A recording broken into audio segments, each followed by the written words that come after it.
Welcome, everyone. Welcome, welcome, welcome. It is Tuesday. It is 4 p.m. ET, and you have found us here on A Mighty Blaze at Crime Time. I'm your host, Hank Phillippi Ryan, the USA Today bestselling author of 13 novels of suspense, with number 14, The House Guest, coming out in February. And if you want to see the fabulous cover of The House Guest, follow me on Instagram and Twitter and Facebook. It is quite terrific. And speaking of quite terrific, welcome to you, you lucky readers and listeners, because we get to talk to today Carter Wilson, the author of The New Neighbor, whose book is out from Poison Pen Press right now. And you all are going to have to forgive me. And I have warned Carter for gushing throughout this interview. I mean, this is propulsive and it is riveting. The New Neighbor. Please do not miss this psychological thriller. It is incredibly beyond good. But do not take my word for it if you don't want to. Take Sean Cosby, S.A. Cosby, who we adore, who wrote, Razorblade Tears and Blacktop Wasteland. He says, and I'm going to read it to you so I get it perfectly right. Carter Wilson proves once again why he is one of the best, most inventive thriller writers working today. What did you think, Carter, when you saw Sean's blurb? Oh, it it humbled me. It was just so kind, and Sean's such a good guy. And then you know how blurbs are. It's always like a lot to ask somebody, and he gave me that tremendous quote, and I was really touched by it. It is such an amazing thing to hear an author that you love. Hey, Nancy is saying hi, Hank, and hi, Carter, and Lynn saying hi, Hank and Carter. Everyone is here. When I look over here, you all, I'm looking at the what's the word? Comments is the word I'm searching for. So unsuccessfully. Here's Hannah Mary McKinnon and Christina and Anissa and Lynn. I know Hannah was on your podcast a while Yeah, ago. We just cannot wait to hear that. So, and she and I have been talking about you. I shouldn't be telling you this. Hannah and I have been talking about what a wonderful book The New Neighbor is. And we'll oh, talk that's very about kind of you. it's just out April 12th. Yep. You're a pro, you're a veteran. Does it get any less fabulous? No, it's always nerve wracking. It's always full of anticipation. Every book launch, is a little bit different, as you know. You never know quite what to expect. But I've been very pleased with the reception of The New Neighbor. So, you're invested in a book for so long, you lose all context of it. And by the as you know, by the time you're done writing, you think it's terrible. So it's always interesting to see how it's received by the public. Oh my golly, it is far from terrible. You are such a terrific storyteller. And, I think I hope that's the highest praise for a novelist. That what you've, as a journalist, when I say, oh, this is a great story, and that's what I'm saying about The New Neighbor as well. And I cannot wait for you all to hear about it. Yes, as Margaret in the back room has said, ask a question in the comments for a chance to win a copy of The New Neighbor. And I hope we are making it irresistible today. Ask Carter a question about his writing or himself or the book, or just say, yay, we can't wait to read this, or yes, we love it. Nancy LeBeau Ash is saying, reading it now, love it. Absolutely.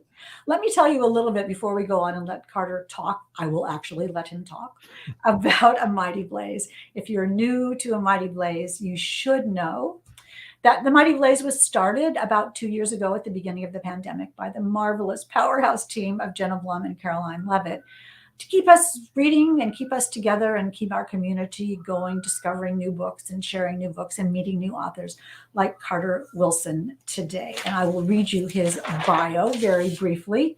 USA Today bestselling author Carter Wilson has written 8 critically acclaimed standalone psychological thrillers, as well as numerous short stories. He is an ITW Thriller Award finalist, a 4-time winner of the Colorado Book Award, and his books have been optioned for television and film. Oh, wow. I can't wait to see this on it. I mean, it's whatever. I'm not going to say anymore. Carter lives in Erie, Colorado, in a Victorian house that is spooky, but not haunted yet. We live in a Victorian house too. Oh And it's yeah. interesting because it has a basement, not as cool as the basement in The New Neighbor, but there is a place that you can open a door that goes to a place under the house that I wonder if it has been there for, more than 100 years. Oh, Have you investigated the history of the house and what happened in that basement? Because something happened in that basement. Well, that's why I haven't looked that up. I'm really terrified about it, actually, Carter. And but I do know that in the late 1800s, it was owned by the editor of the local newspaper. So I Hmm. think that there's a lot in there. But let's talk about your book, The New Neighbor. I want to talk about money and family and memories and guilt and secrets and superstition. But this book starts with a man, Aiden Marlowe, who's called Marlowe, who was at his wife's funeral with his two 7-year-old children, twins. And on this horrible day, he gets a message that he has won the Powerball lottery, millions and millions and millions of dollars. And when I saw that, I just thought, oh, that's the best idea I have ever heard in my entire life. And you played it out gorgeously. Where did that idea come from? It just popped in my head, and that's how I write, because I don't outline. So all I ever know is this opening scene, and I don't really have any context for that opening scene. I don't know why it comes to me, but that's the scene that came to me. I just pictured this guy at the funeral for the love of his life, and then I pictured him winning the lottery, and I just sat back and I said, well, what what are you going to do now? How are you going to deal with that emotional upheaval? Are you going to be able to handle it, or are you going to slowly rot inside your own head? So I just, that was the only scene. That's all I knew. And then I just had a blast trying to figure out what Marlo was going to do after that. I mean, it's interesting because I write the same way without an outline and I have no idea. And sometimes what gets me to the computer is I say, I can't wait to see what happens next. And the Mhm. only way I can find that out is to sit and write it. So as I was reading this book, and I have to tell you again, one more time, is that I had to slow myself down reading it because I was turning the pages so fast that I actually said to myself, you have to soak in this gorgeous writing and not just find out what happens. What's the experience for you of writing that way as this story, this amazing story unfolded? For me, I think writing comes from a place of emotion more than anything else. I mean, I think Mhm. you'll see a lot of debate over plot development versus character development, and I would contend that both are important, but neither are interesting without emotion. So when I sit down, I'm really trying to feel the emotion of my protagonist and put myself in that world. And that's kind of where the joy comes from me as well, even if that emotion is some often very difficult emotion. So that's kind of the place that I come. So I'm like, I am Marlowe. I have experienced this. What would I do? And assume that I start losing my mind while I do it. What would that look like? And that's an exciting journey for me to go on, because it's safe, because I can come out of it. But while I'm in it, it's pretty intense. Exactly. I always say that it's always safe inside a manuscript and it's always safe inside a book. And this is quite an emotional journey because here, on essentially one of the worst days of his life, something that should be one of the best days of his life, and the juxtaposition and the instant conflict is so brilliant about that. The idea of a lottery, the idea of death and the lottery. It's just so Stephen King. This whole book reminds me of Stephen King a lot Wow, because it high is praise so indeed. Thank you. well, of course, and it's so well written. It's such a good story with such good characters and this instant peak of, oh my golly, what would you do, as you say. Um, the idea of winning a lottery is so full of emotion and so full of psychology. Did you do a lot of research about, or did you just think about how people are when they get $57 million? Yeah, I've always been fascinated by the lottery. In fact, there's a bit of my own biography in here because my father played the lottery, same Uh, numbers every day or every twice a week. And so I was doing that for a long time. And finally, like 10 years ago, why am I throwing my money away? But you read these stories and you realize most lottery winners go to a very dark place very quickly. And that to me is what's fascinating, is that most people can't handle that instant wealth, especially depending on what your resources were beforehand. And most of the time it ends badly. So I really wanted to explore that. I certainly have read lots of stories about lots of lottery winners whose lives are essentially ruined by winning the mhm. lottery.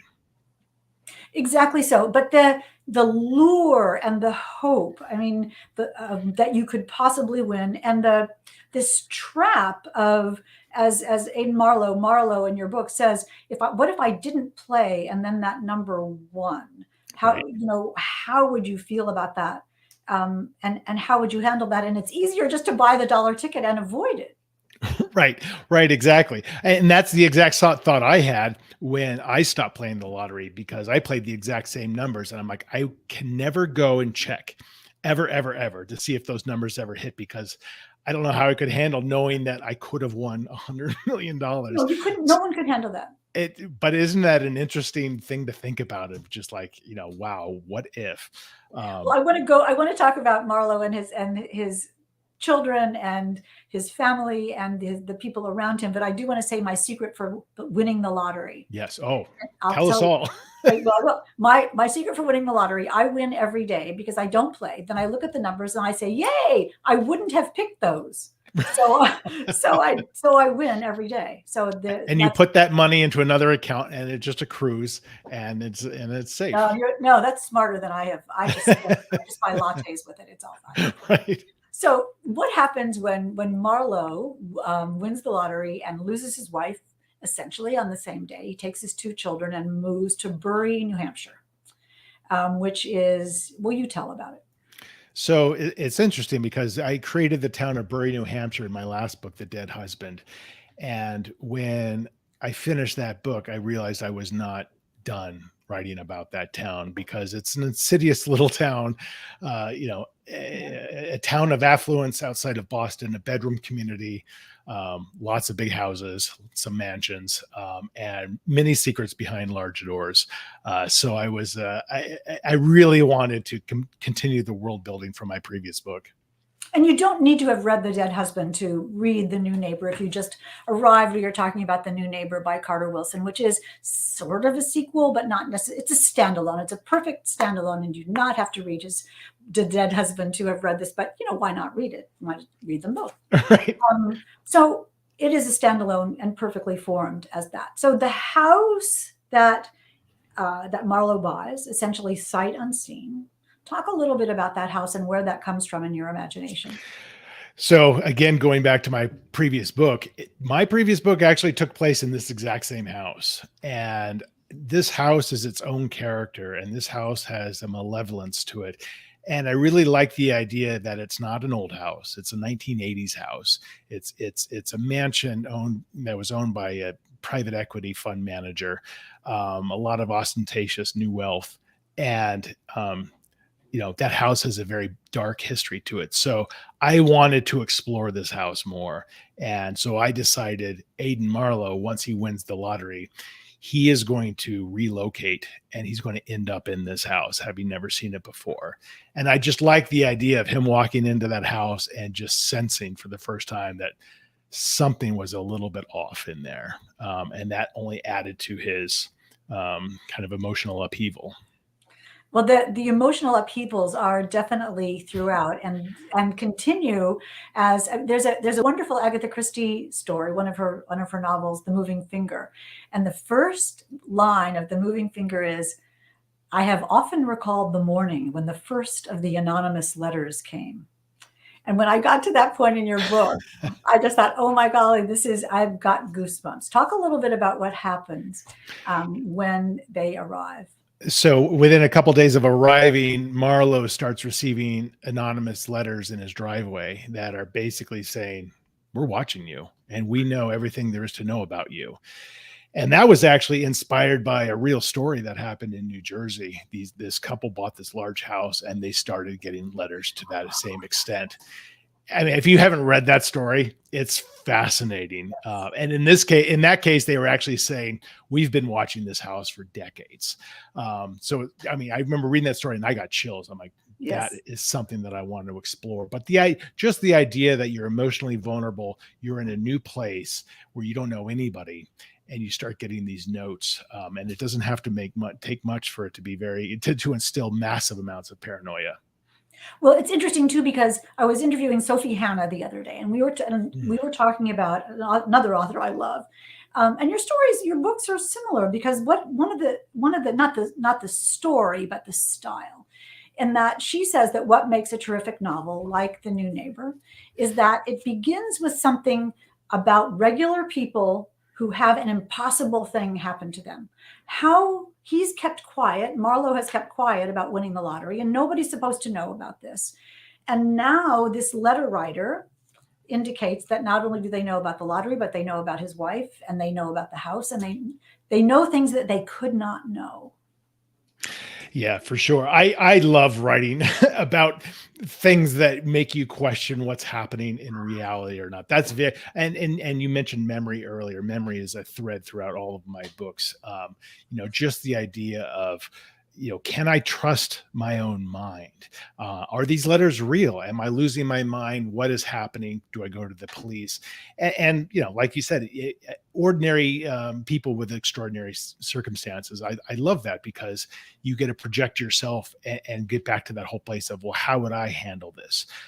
And sometimes you surprise yourself. Sometimes like, I think I would just curl up in the fetal position and, No, I and hear you. suck my thumb.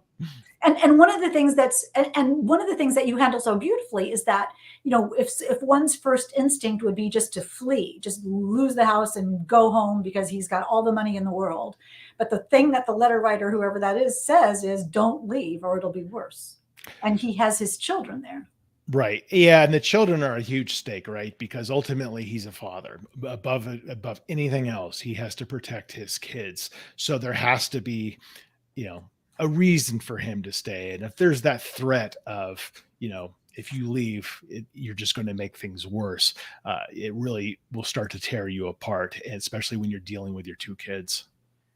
And also because what if it's a prank? What if it's not real? What if he's making something out of nothing? What if his despair and his grief and this big life change are eating away at his brain and at his powers of recognizing what something is real? Plus, he's new in town, so he meets the police chief and a lawyer and the gardener's sister and the neighbors.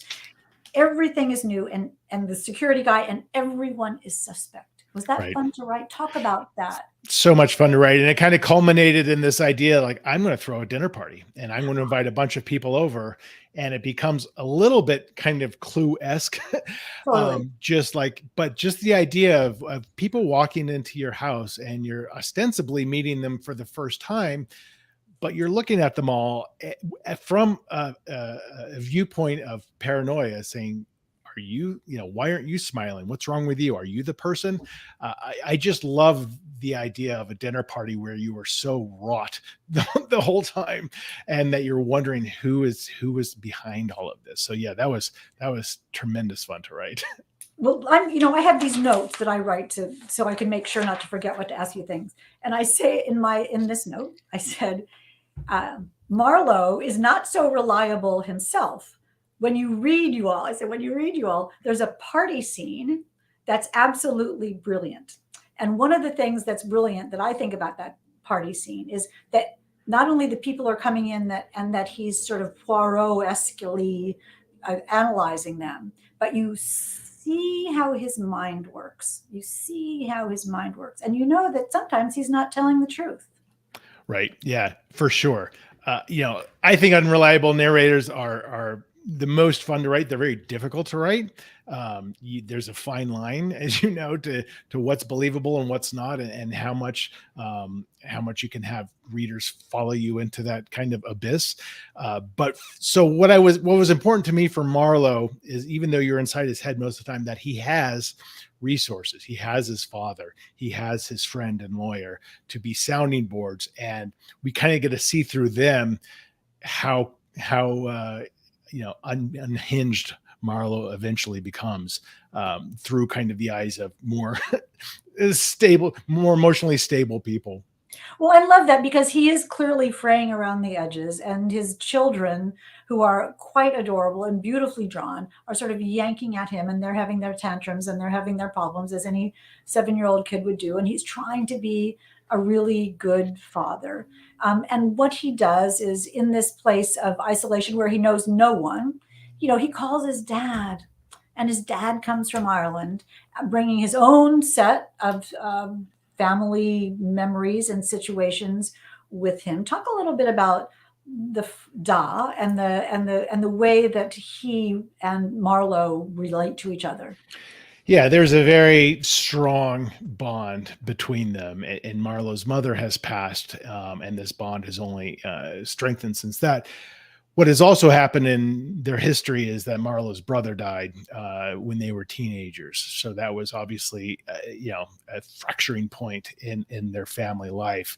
So Marlowe and his father have had kind of a push and pull relationship for years, and his father comes from no money, so he comes to be a support system for Marlowe, but he's also able to kind of have a perspective of like there's something that's not right with you, and you can be as sympathetic as possible, but after a while you need to get your shit together. Yeah. So kind of a voice of reason was kind of how I approached Da. I mean, it's interesting because it's lovely, and we know about Marlowe a little bit. We know his heart a little bit because what he does is reach out to his father, even though he knows that it was his working for his dad that made him not go to college, and changed his life significantly. Um, but he also begins to have a new support system, as you were talking about. Maybe the police chief who's good or bad, maybe the lawyer who's good or bad, maybe the security guy who's good or bad, maybe the creepy neighbor who's good or bad, maybe the 15-year-old girl who good or bad. Yep. Placing the characters around him, each of whom is destabilizing and stabilizing at the same time. How did this grow in your mind, this series of characters? I mean, I think it's important that I don't try to introduce characters just for the idea of like to be a red herring. I think every character, no matter how small they are, should be interesting. They should have there should be just grayness about them. Mhm. I don't want any character who's just like, okay, this is what we're supposed to think about that character. I want you to think, do I trust this person? I don't know, but I'm kind of compelled by them. So every time I brought somebody in, it was important to me that they weren't always pure, because I don't think anybody is. I'm trying to reflect, real life to to the extent that I can. And I think you can do that really, strongly through characters, and not having characters be just kind of cliched. Good job on that, Carter. I have to Thank tell you, you. you had me guessing throughout. But when you talk about people who may have ulterior motives, or may be gaslighting or manipulating or making decisions for reasons that have nothing to do with the main character but feel like they do, then you have uh, Marlowe's children, who are pure and adorable and trying to grow up in a reasonable life, and we feel like, oh, please protect them. They, now they have millions and millions of dollars. Now they might need security guards. Now they have no mom. Now they don't know who to trust, and their life's rug has been pulled out from under them. Talk about writing them a little bit and how they change your story. I love those kids. I'm a father. My kids are much older, but we can always have those memories of those times when you're 7 and you're so vulnerable and you're so dependent on your parents. And it was very important to me as I wrote this that I didn't just set it up as, yeah, this guy's wife died. Mm-hmm. That needed to be a constant hole in everyone's life, was the mother who wasn't there anymore. And I really tried to have the kids struggle with that, as I think they would, that that is nothing you get over at all. So not only are they adjusting to everything else, Marlowe doesn't have any experience dealing with kids who have lost their mother until now. So you don't have those weapons at your disposal to be able to handle that. So it just had to be another struggle. And the kids, could be as mature as they can be, but after a while they're kids, and that poses a lot of other difficulties. And that makes Marlowe, even who we root for throughout, even more fragile, because he needs to do something that may not be the best decision in the universe, except it is for the kids. It's for Right. the kids. And so we feel that struggle. Yeah, you always have that instinct, right? Perhaps an irrational instinct at times to protect your family at all costs, and that can manifest itself in different ways, and it can lead to very bad decisions, especially if you're already not in a great mental space.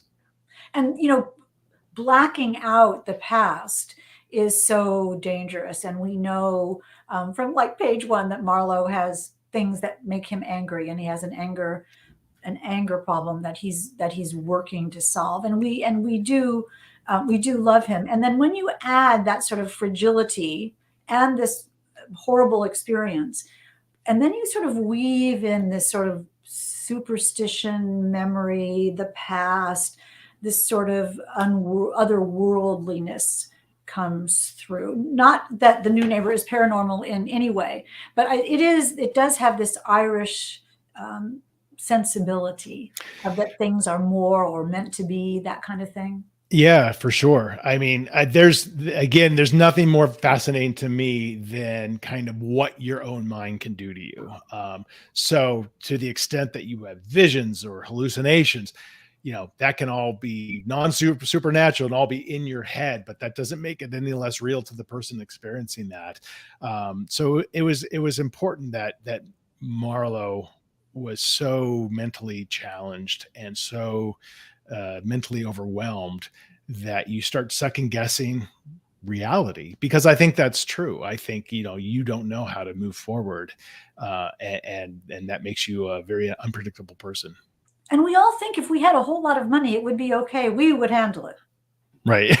Right. And that's such a nice, money is fascinating, because there was even a study out that's saying like $70,000 a year, that is the optimal annual income, because that's the point at which beyond that, you're not really needing to meet your basic needs. And so it doesn't really elevate your happiness. And that, to most people, like, I'd rather have $10 million than $70,000 a year. But the truth is borne out that lots of money, in most people's hands tends to produce pretty bad results.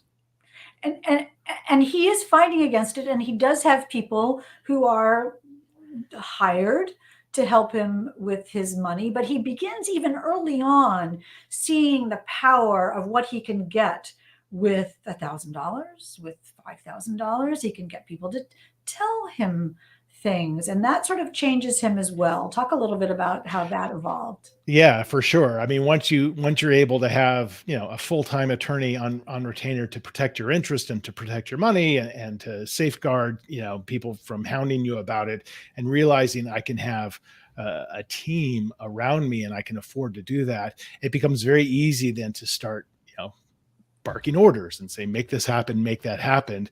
And it's really a defense mechanism, right? It's basically saying, I don't know how to do this, and it's usually much more at the root of it than just the immediate problem. But you're just lashing out, but you're lashing out with $100 bills instead of Yes, and it. once people start knowing that you have this money, then everything is a transaction. Everything that you want is a commodity. And can you trust them? And how are they dealing with you because of that? Right, 100%.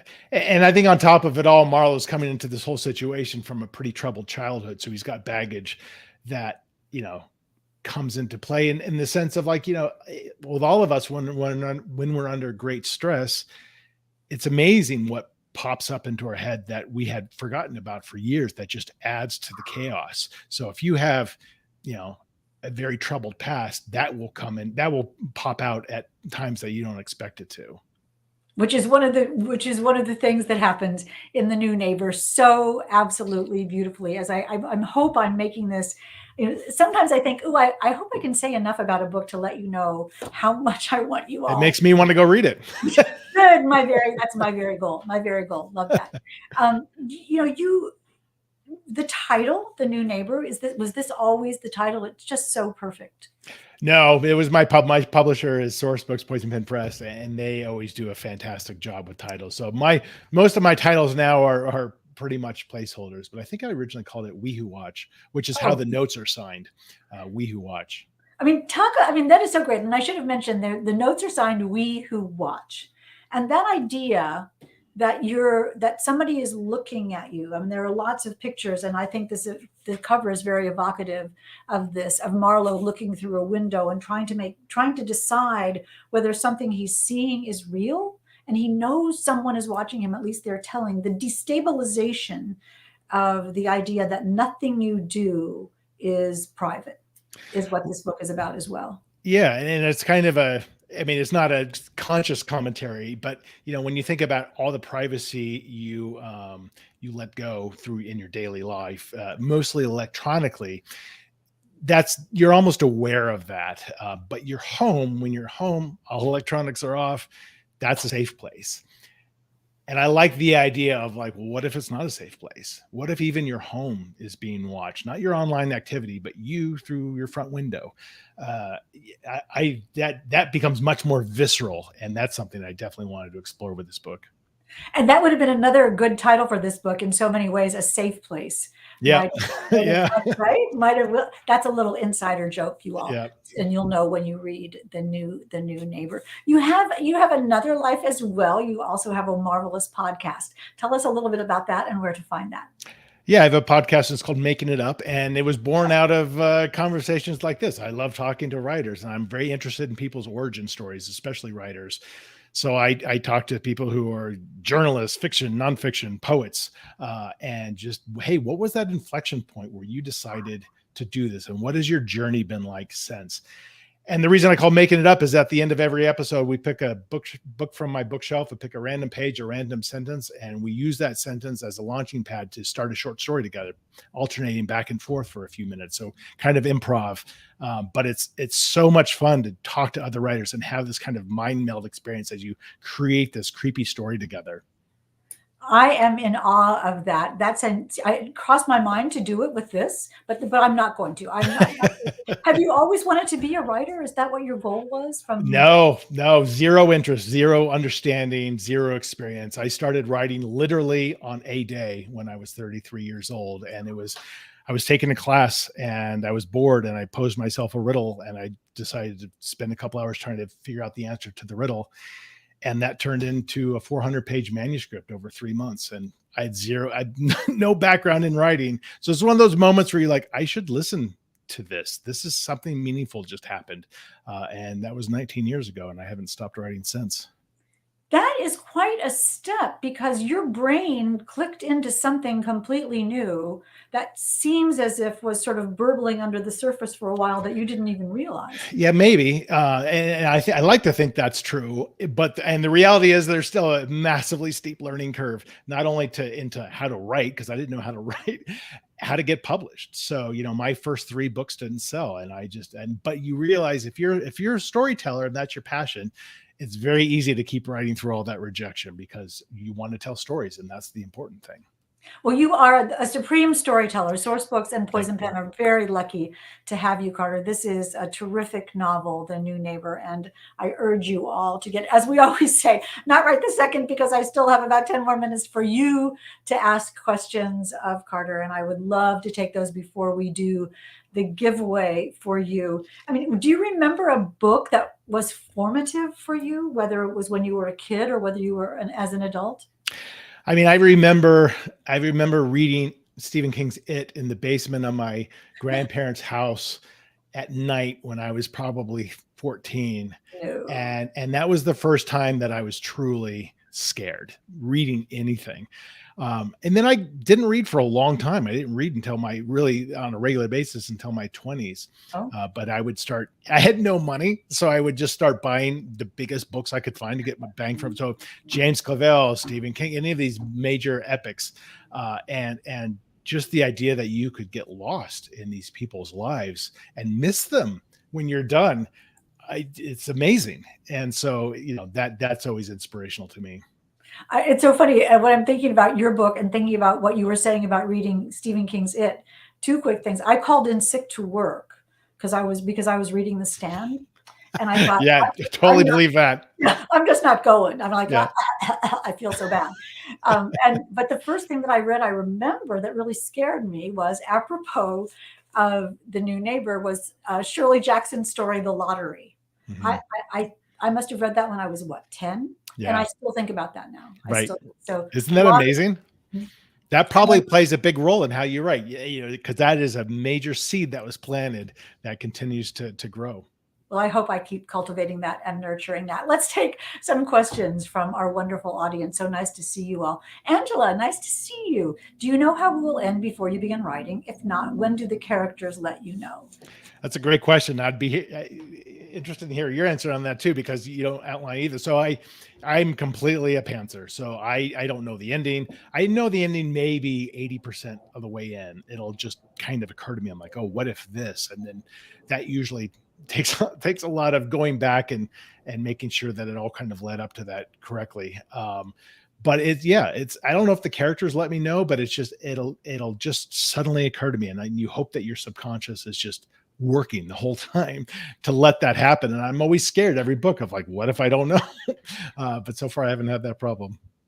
I can tell you my solution for that very, very quickly. You all forgive me for Yes. this, but it has happened to me so often, both as a reporter creating stories and as an author, that I have realized that the key is to embrace the panic. Because when that moment of panic comes and you think, oh my golly, what if I can't think of it? You realize what happens right after that is that you do think of it. And so I think, ooh, I'm at the panic stage. That means the answer is coming any minute now. So I sort of embrace the panic Right. instead of having my brain seize up That's over it. great. Like that's the maximum axiom of, the only way to the end is through it. So you just like push through and don't deny it. That's great. Exactly. Oh, I'll tell you my favorite pogo. Somebody asked Pogo, um, what do you do if you don't know which way to turn? And Pogo says, I don't turn. That's That's okay. great. Let's go on with the questions, Hank. What are you talking about? Brenda's saying, what did you do before writing? Not like in the morning, have coffee, but before you were a writer. Well, it's something I still do. So I still have a full-time job. I work in the hotel industry. I am a consultant.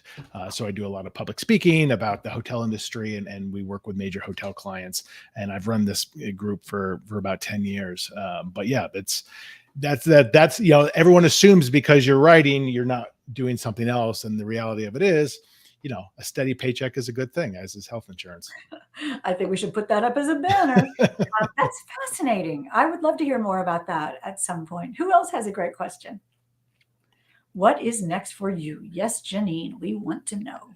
Well, I turned in my most recent manuscript to my editor, and then you get that editorial letter, right? That your stomach is clenched for weeks waiting for it, and it was a beautiful letter that basically said, "I don't know what this is." So I'm doing some major edits on a book that's going to come out next year, and during the pandemic, I had the strong sense of nostalgia. So I decided to write a story that takes place in 1987, which is when I graduated high school. So it's been fun to explore that past. Through the music, through the clothes, through how we all thought Mall. about each other. Yep. You Yep. know, Totally. and how I school. totally got carried away. There's a mall scene that probably goes 50 pages, and my editor's like, "All right, you're indulging yourself a little bit." Let's give that mall 2 pages, not 50 pages. Right, Save the rest exactly. of it all. That's But it was fun. um, oh, I was going to make a mall joke, but I won't. Okay, who else has another question? Wait, these are great questions. Oh, Mighty Blaze wants to know: have you always been drawn to spooky, creepy fiction? Or, for instance, did you read R.L. Stine before being featured in it? Yeah, I was very fortunate to get a short story in an R.L. Stine collection. But yeah, I mean, I really think going back to not to beat this horse to death, but I really was a Stephen King fan, and not just because it was creepy, but because there was interesting conflict. So I that's what I've been drawn. I'm always drawn towards conflict and not necessarily just making it creepy. It just that's how my brain works, is it tends to skew that direction. But I think conflict, you have to have that in all of your books, and that's what propels it forward. I didn't know that about you and Stephen King, but I can tell you that came through for me beautifully in this book. The idea of that conflict and that fear and fish out of water and gorgeous characters and people with motivations, and with a situation that's very difficult to conquer, and with something and this dark unknown, Right. dark. Yeah, yeah, and it doesn't take much to evoke those images, right? You don't have to write a lot of description. It can just be a tone or a mood, and it just doesn't take much to set the scene that way. I advise you all to read the speech that Marlowe makes at in the party scene. Get it for that. It's awesome, completely awesome. Thank you. It is time to choose a winner of the Great. lucky winner of the new neighbor. Let's spin the wheel of fun and see who gets this fabulous prize. And here we go. Look at that. Is that not hilarious? That's great. And the winner is Booklet is life. Booklet is life. Welcome to A Mighty Blaze and to Primetime. I think this is the first time we've awarded a book to you, and that is wonderful. So email me or message me, and I will get you a copy of The New Neighbor, donated by Source Books and the fabulous Carter Wilson and Poisoned Press. Thank you for that. Carter, long may you write. I cannot wait to read the Mall book. I want to see what happens to that. Hank, what a pleasure talking to you. I really appreciate you having me on the show today. It was fantastic. Terrific. I'm so glad you came, and I'm so glad I'm going like this to the comments. So glad that all of you came. Booklet is life is saying, does this work? Yes, it does. Janine was here, and Liz and Hannah and Brenda and everybody was here. It's marvelous. Speaking of marvelous, let me quickly, before I let you go, say next week on Tuesday at 4 p.m. ET, we have Cassidy Lucas, the new book, The Last Party. And you'll notice the tagline at the bottom. Some guests were not invited. Oh, that sounds great. That's awesome. I can't wait to read this. Can we get Hank on making it up? Hank is terrified of making it up now. Oh, you would love it. We would be great. You don't outline. You'd be perfect. Well, thank you for that. Hannah, you are a troublemaker of the first degree. Carter, thank you so much for being here today. And I can't wait to read your next book. You all are treasures for being with us this afternoon. We are so pleased to have you here, Carter and I, and hope you will come back next Tuesday at 4 p.m. ET. Until then, remember, it is always safe inside a book, and we will see you.